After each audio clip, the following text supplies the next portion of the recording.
And of course ಇಂಡಸ್ಟ್ರಿಗೂ ಅಷ್ಟೇ loss, ಜನರಿಗೂ loss. But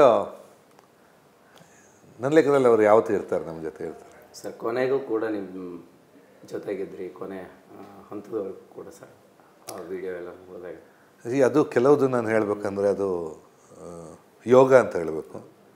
ಯಾಕೆಂದರೆ ಅಲ್ಲ, ಜೊತೆಗೆ ಇರೋದಿದೆಯಲ್ಲ, ಅವರು ಮೊದಲೇ ಚಿತ್ರ ಮಾಡಿ ಆಮೇಲೆ ಕಡೆ ದಿವಸ ತನಕ ಜೊತೆ ಇರೋದು, ಅದು ನನ್ನ ಲೆಕ್ಕದಲ್ಲಿ ಯೋಗ ಅಂತ ಹೇಳಬೇಕು. ಅದು ನಮಗೆ ಆ ಟೈಮಲ್ಲಿ ಮತ್ತೆ ನಂಬೋಕ್ಕಾಗಿಲ್ಲ, ಒಂಥರ ಆಡ್ ಫೀಲ್ ಅದು ಲೈಫಲ್ಲಿ. ಆ ದಿನನ ಮರೆಯೋಕ್ಕೂ ಆಗಲ್ಲ. ಅದು ನಂಬಿಲ್ಲ ನಾನು, ಆ್ಯಕ್ಚುಲಿ ಅರ್ಧ ದಿವಸ ನಂಬಿಲ್ಲ ನಾನು. 2-3 ಡೇಸಲ್ಲಿ ಯಾವುದೋ ಟ್ರಾನ್ಸಲ್ಲಿದೆ. ಅಂದರೆ ಯಾವತ್ತೋ ಹುಷಾರಿಲ್ಲ ಅಥವಾ ಏನೋ ಇದು, ಅದು ಬೇರೆ ಬೇರೆ ಆಗುತ್ತೆ. ಬಟ್ ಸಡನ್ ಇಲ್ಲ ಅಂತ ಹೇಳಿದರೆ ಆ ಲೈಫು, ಆಮೇಲೆ ಅವರು he was full of life, full of energy, full of ಅಂಥವ್ರು ಇಲ್ಲ ಅಂತ ಹೇಳಿದ್ರೆ ನಮಗೆ ನಂಬೋಕ್ಕಾಗಲ್ಲ ಸರ್. ಇದರ ಜೊತೆಗೆ ಈಗ ಹೇಳ್ತಾ ಇದ್ದೀನಿ, ಅಂದರೆ ರಜನಿ ಸರ್ ಅಪ್ಪು ಅವರ ಸಿನಿಮಾಗೆ ಸಪೋರ್ಟ್ ಮಾಡಿದಂಥ ರೀತಿಯಾಗಿ ಸಾಕಷ್ಟು ಘಟನಾವಳಿಗಳನ್ನ ನೀವು ಕಂಡಿರ್ತೀರಿ. ಸೊ ಅಂದರೆ ಕನ್ನಡ ಚಿತ್ರೋದ್ಯಮದಲ್ಲಿ ಎಲ್ಲೋ ಒಂದು ರೀತಿ ಈಗ ಹಂಗೆ ಸ್ಟಾರ್ಗಳು ಒಬ್ಬರಿಗೊಬ್ಬರು ಸಪೋರ್ಟ್ ಮಾಡುವಂಥದ್ದು, ಒಗ್ಗೂಡುವಂಥದ್ದು, ಒಗ್ಗಟ್ಟಾಗಿರುವಂಥದ್ದು ಕಡಿಮೆ ಆಗ್ತಿದೆಯಾ? ಹೇಗೆ ನೀವಂದ್ರೂ ಎಲ್ರಿಗೂ ಆಪ್ತಾರೆ, ಬಟ್ ಅದನ್ನ ಇನ್ನು ನೆಗೆಟಿವ್ ಆಗಿ ಕೇಳ್ತಾ ಇಲ್ಲ. ಎನ್ವಿರಾನ್ಮೆಂಟ್ ಹೆಂಗೆ ಇಂಡಸ್ಟ್ರಿಗೆ ಇಲ್ಲ. ಈಗ ನನ್ನ ಲೆಕ್ಕದಲ್ಲಿ ಸ್ಟಾರ್ಸ್ ಒಳಗೆ ಮೇಜರ್ ಇಶ್ಯೂಸ್ ಏನಿಲ್ಲ, ಎಲ್ಲರೂ ಜೊತೆಗಿದ್ದಾರೆ, ಸಪೋರ್ಟ್ ಮಾಡ್ತಾರೆ.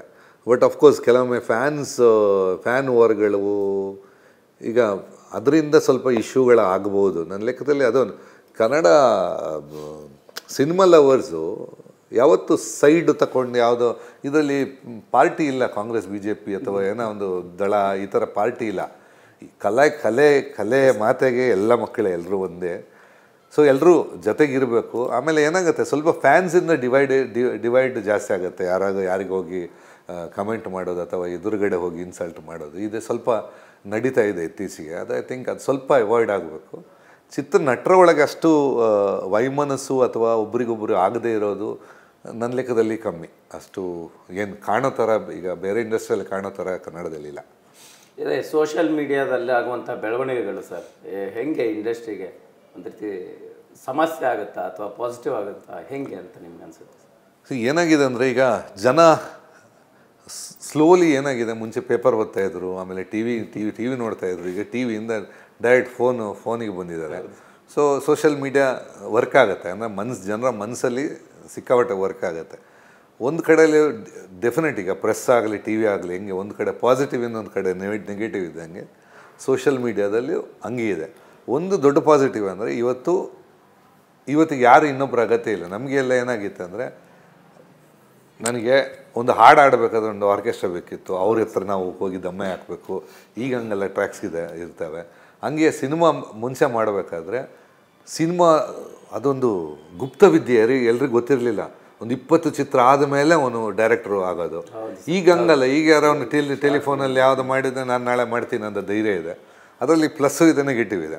ಒಂದು ಕಲಿತಾರೆ, ಇನ್ನೊಂದು ಎಡಿಟಿಂಗ್ ಆಗಲಿ ಯಾವುದೋ ಕೆಲಸ. ಈಗ ಏನಾಗಿದೆ, ಎಲ್ರಿಗೂ ನಾನು ಮಾಡಬಹುದು, ಯಾಕೆಂದರೆ ಸಾಫ್ಟ್ವೇರ್ಸ್ ತುಂಬ ಬರ್ತಾ ಇರ್ತವೆ. ಸೊ ಅದರಲ್ಲಿ ಮಾಡಬಹುದು ಅನ್ನೋ ಧೈರ್ಯ ಜಾಸ್ತಿ ಇರುತ್ತೆ. ಸೊ ನಿಮಗೆ ಫಿಲ್ಮ್ಗಳು ಜಾಸ್ತಿ ಬರ್ತಾ ಇದ್ದಾವೆ. ಜಾಸ್ತಿ ಫಿಲ್ಮ್ ಬಂದ ತಕ್ಷಣ ಏನಾಗುತ್ತೆ ಅಂದರೆ, publicity will be on the social media. ಜಾಸ್ತಿ ಫಿಲ್ಮ್ ಬಂದ ತಕ್ಷಣ ಅಂದರೆ ನಿಮಗೆ ಯಾವುದು ಚೆನ್ನಾಗಿದೆ ಯಾವುದು ಚೆನ್ನಾಗಿಲ್ಲ ಗೊತ್ತಾಗಲ್ಲ. ಈಗ ಪ್ಯಾಕೇಜಿಂಗ್ ಅಂತ ಮಾಡ್ತಾರೆ. ಈಗ ಪ್ರೆಸ್ನವ್ರು ಹೊರಗಡೆ ಬರ್ತಾರೆ, ಅದನ್ನು ಹೇಳ್ತಾರೆ ಎಲ್ಲ ಸೂಪರ್ ಸೂಪರ್ ಸೂಪರ್ ಅನ್ನೋದಿರುತ್ತೆ. ಮತ್ತು ಎಲ್ಲ ಪಿಕ್ಚರ್ಗೆ ಹಂಗೆ ಇರುತ್ತೆ. ಪಿಕ್ಚರ್ ಒಳಗೆ ಹೋಗಿ ಈಗ ರಿವ್ಯೂ ಅಂತ ಇರ್ತದೆ. ಮುಂಚೆ ಆದರೆ ಯಾವುದೋ ಒಂದು 2 ಪೇಪರ್ ರಿವ್ಯೂ ನಂಬೋರು ಜನ, ಈಗ ಯಾವ ರಿವ್ಯೂನೂ ನಂಬಲ್ಲ. ಸೊ ನಿಮಗೆ ಯಾವ ಪಿಕ್ಚರ್ ನೋಡಬೇಕು ಜನ ಗೊತ್ತಿಲ್ಲ, ಅಂಟಿಲ್ ನಾನು ತುಂಬ ಕ್ಲೋಸ್ ಇದ್ದವ್ರು ಹೇಳಿದರೆ ಮಾತ್ರ ಹೋಗ್ತೀನಿ ಅಂತ. ಅಷ್ಟೊತ್ತಿಗೆ ಪಿಕ್ಚರ್ ಥಿಯೇಟ್ರಿಂದ ಹೋಗಿರುತ್ತೆ. ಮತ್ತು ಪರವಾಗಿಲ್ಲ OTTಯಲ್ಲಿ ನೋಡೋಣ ಅಂತ ಇರುತ್ತೆ. ಬಟ್ ಥಿಯೇಟ್ರಲ್ಲಿ ಯಾವಾಗ ಪಿಕ್ಚರ್ ಓಡಲ್ವೋ ನಿಮಗೆ ಪ್ರೊಡ್ಯೂಸರ್ಗೆ ಡೈರೆಕ್ಟ್ ಫಂಡಿಂಗ್ ಆಗಲ್ಲ. ಈ ಥರ ಇಲ್ಲದಿದ್ದರೆ ಫಿಲ್ಮು ಹೆಲ್ತಿಗೆ ಒಳ್ಳೆಯದಲ್ಲ. ಇದು ಆ್ಯಕ್ಚುಲಿ ಡೆವಲಪ್ಮೆಂಟ್ ಒಳ್ಳೆಯದಲ್ಲ. ಬಟ್ ಫಿಲ್ಮ್ಸ್ ಕಮ್ಮಿಯಾಗಿ ಒಳ್ಳೆ ಕ್ವಾಲಿಟಿ ಫಿಲ್ಮ್ಸ್ ಬರಬೇಕು. ಈಗ ನನ್ನ ಲೆಕ್ಕದಲ್ಲಿ 2 ತಿಂಗಳಲ್ಲಿ 75 ಚಿತ್ರ, 2 ತಿಂಗಳು 10 ದಿವಸದಲ್ಲಿ 75 ಚಿತ್ರಗಳು ಬಂದಿದ್ದಾವೆ. ನೀವು ಕ್ಯಾಲ್ಕುಲೇಷನ್ ಮಾಡಿದ್ರೆ ನಿಮಗೆ ಮುಂಚೆ 10% ಸಕ್ಸಸ್ ರೇಟ್ ಅಂತ ಬರುತ್ತೆ. ಈಗ ಇದರಲ್ಲಿ 1% ಬರೋಲ್ಲ. 1% ಬಂದರೆ ಒಂದು 2-3 ಹಿಟ್ ಆಗಬೇಕಿತ್ತು. ಸೊ ಇಟ್ಸ್ ಸ್ವಲ್ಪ ಎಲ್ಲರೂ ಸ್ವಲ್ಪ ಇಂಡಸ್ಟ್ರಿ ಅವ್ರಿಗೆ ಯೋಚನೆ ಮಾಡಬೇಕು. ಸರ್ ಇದೆಲ್ಲದ್ರ ಜೊತೆಗೆ ಸ್ಟಾರ್ ಸಿನಿಮಾಗಳು ಕೂಡ ತಯಾರಾಗುವಂಥದ್ದು ಜಾಸ್ತಿ ಆಗಬೇಕನ್ನೋಂಥ ಮಾತು ಆವಾಗ ಕೇಳಿ ಬರ್ತಾನೆ ಇದೆ. ಸೊ ಅಂತಹ ಬೆಳವಣಿಗೆ ಆದರೆ ಇಂಡಸ್ಟ್ರಿಗೆ ಇದು ಹೇಳ್ತಾರೆ ರೀ, ಸ್ಟಾರುಗಳು ಇನ್ನೂ ಡೇಟ್ ಕೊಡಬೇಕು ಅಂತ. ಸ್ಟಾರ್ಗಳು ಜಾಸ್ತಿ ಡೇಟ್ ಕೊಟ್ಟರೆ ಅಯ್ಯೋ ಅವ್ರು ಜಾಸ್ತಿ ಕೇಳ್ತಾರೆ ಅಂತ ಹೇಳ್ತಾರೆ. ಇದು ಅವ್ರವ್ರದ್ದು. ನಾನು ಹೇಳಬೇಕಂದ್ರೆ ಕೆಪಾಸಿಟಿದವರು ಸ್ಟಾರ್ಗಳನ್ನು ಹುಟ್ಟಾಗಬೇಕು. ಇದು ಧೈರ್ಯ ಇಲ್ಲ. ಆ ಸ್ಟಾರ್ಗಳು ಯಾವನೋ ಮಾಡಿದ ಸ್ಟಾರ್ಗಳನ್ನ ನಾವು ಅವ್ರ ಡೇಟ್ ಬೇಕು ಅಂತ ಹೇಳೋದು ದಡ್ಡತನ. ಇದರಲ್ಲಿ ಈವನ್ ಕೆಲವರು ದೊಡ್ಡವರು ಹೇಳ್ತಾ ಇದ್ದಾರೆ, ಫಿಲ್ಮ್ ಅಂದರೆ film is not a hero media, film is a makers media. It may be the producer or director, they are more. Artist can only 1 day or 2 days, ಒಂದು ವಾರದ ಕ್ರೌಡ್ ಎಳಿಬೋದು, ಅದಕ್ಕೆ ದೇ ಆರ್ ಪೇಯ್ಡ್. ನಾನು ಹೇಳೋದು ಅಷ್ಟು problem, ಅಷ್ಟು ದೊಡ್ಡ problem ಆಗೋದ್ರೆ ಹಾಕಿ ಅಲ್ಲ, ಹೊಸಬ್ರನ್ನ ಹಾಕಿ ಒಂದು ಪಿಕ್ಚರ್ ಮಾಡಿ ಅಥವಾ ಪ್ರೆಸೆಂಟ್ ಇಟ್ ವೆಲ್. ಇದು ಯಾವುದು ಧೈರ್ಯ ಇಲ್ಲ. ನಾವು ಅವ್ರಿಗೆ ಕಾಯ್ಬೇಕಂತ. ಆಮೇಲೆ ಅವ್ರದ್ದು ಪಿಕ್ಚರ್ ಓಡಿಲ್ಲ, ನೆಕ್ಸ್ಟ್ ಪುನಃ ಡೇಟ್ ಕೊಡು ಅಂತ. ಯಾವತ್ತು ಓಡಿಲ್ಲ ಮತ್ತೆ ಡೇಟ್ ಕೊಡು ಅಂತ ಏನಕ್ಕೆ ಕೇಳ್ತಾರೆ ನಮ್ಗೆ ಅರ್ಥ ಆಗಲ್ಲ. ಈ ಕೆಲವ್ರದ್ದು ಜಗಳ ನಡೀತಾ ಇದೆ, ನನಗೆ ವರ್ಕೌಟ್ ಆಗಿಲ್ಲ ಮತ್ತೆ ಒಂದು ಡೇಟ್ ಕೊಡಬೇಕು ಅಂತ.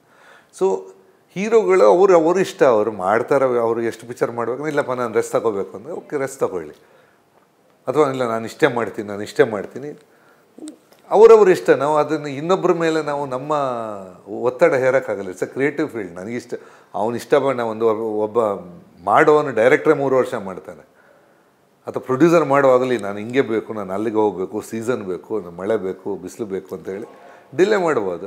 ಆಗ ಹೀರೋ ಕೂತ್ಕೊಂಡು ಇಲ್ಲ ಅದೇ ನನಗೆ 3 ತಿಂಗಳಲ್ಲಿ ಮುಗಿಸ್ಬೇಕು ಪಿಕ್ಚರು, ನನಗೇನಕ್ಕೆ ಕೇಳಿತಾರಂತ. ಕ್ರಿಯೇಟಿವ್ ಫೀಲ್ಡಲ್ಲಿ ನಾವು ಕಂಡೀಷನ್ ಹಾಕೋಕ್ಕಾಗಲ್ಲ. ಟೋಟಲಿ ಫೈನಲ್ ಅಂದರೆ ಒಳ್ಳೆ ಚಿತ್ರ ತೆಗಿಬೇಕು. ಒಳ್ಳೆ ಚಿತ್ರ ತಗೊಂಡು ಡೆಫಿನೆಟಾಗಿ ಜನ ಬರ್ತಾರೆ. ಕನ್ನಡಿಗರು ಹೇಳ್ತೀನೊಂದು, ಸ್ವಲ್ಪ ಚೆನ್ನಾಗಿದ್ದರೆ ಅಪ್ಪಿ ಮುದ್ದಾಡ್ತಾರೆ. ಸರ್ ಈಗ ಕನ್ನಡದಲ್ಲಿ ಜಾಸ್ತಿ ಸಿನಿಮಾಗಳು ತಯಾರಾಗ್ತಿರೋವಂಥದ್ದು ಎಲ್ಲ ಒಂದು ಕಡೆ ಥಿಯೇಟ್ರಲ್ಲಿ ನಿಲ್ತಾ ಇಲ್ಲ. ಅಂದರೆ ಈಗ ಜಾಸ್ತಿ ಸಿನಿಮಾಗಳು ತಯಾರಾಗೋದ್ರ ಜೊತೆಗೆ ಬೇರೆ ಭಾಷೆ ಸಿನಿಮಾಗಳ ಕಾಂಪಿಟೇಷನ್ ಕೂಡ ಇರುವಂಥದ್ದು. ಸೊ ಇದೇ ಇಂಡಸ್ಟ್ರಿಗೆ ಮುಂದಿನ ದಿನಗಳು ಸರಿ ಹೋಗಬೇಕು ಅಂದರೆ ಹೆಂಗೆ?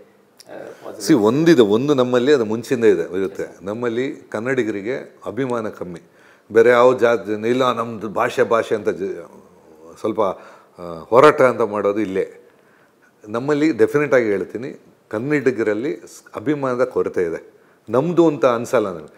ಆಮೇಲೆ ಏನಾಗಿದೆ ಅಂದರೆ, ಈಗ ನೀವು ತಮಿಳ್ ಇಟ್ಕೊಂಡ್ರೆ ಅವ್ರಿಗೆ ಒಂದು ಗರ್ವ ಇದೆ, ನಾನು ತಮಿಳ ಅನ್ನೋದು ಪ್ರೈಡ್ ಇರುತ್ತೆ. ನಾವು ಹೌದಾ, ನೀವು ಕನ್ನಡಿಗರನ್ನ ಪ್ರತಿಯೊಬ್ಬರು ಯಾರೋ ಒಬ್ಬರ ಹತ್ರ ಕೇಳಿ, ಯಾರು ನಿಮ್ಮ ಡೈರೆಕ್ಟ್ರ್ ಯಾರು ಇಷ್ಟ? ಶಂಕರ್ ರಾಜಮೌಳಿ ಬಿಟ್ಟರೆ ನಮ್ಮವ್ರನ್ನ ಹೇಳೋ ಧೈರ್ಯನೂ ನಮಗಿಲ್ಲ, ಅಭಿಮಾನನೂ ಇಲ್ಲ. ಯಾರು ಇಷ್ಟ ಅಂತ ಹೇಳಿ, ಯಾರು ಇಷ್ಟ ಅಂತ ಕೇಳಿ, ಯಾರು ಡೈರೆಕ್ಟ್ರು, ಯಾರು ಮ್ಯೂಸಿಕ್ ಅಂತ ಕೂಡಲೇ ಯಾವುದೋ ಬೇರೆ ಭಾಷೆ ಅಂತ ಹೇಳ್ಕೆ. ಯಾಕೆಂದ್ರೆ ನಮಗೆ ಅದಕ್ಕೆ ಪ್ರೈಡ್ ಅನ್ನೋದು, ಹೆಮ್ಮೆ ಅನ್ನೋದು ನಮ್ಮಲ್ಲಿ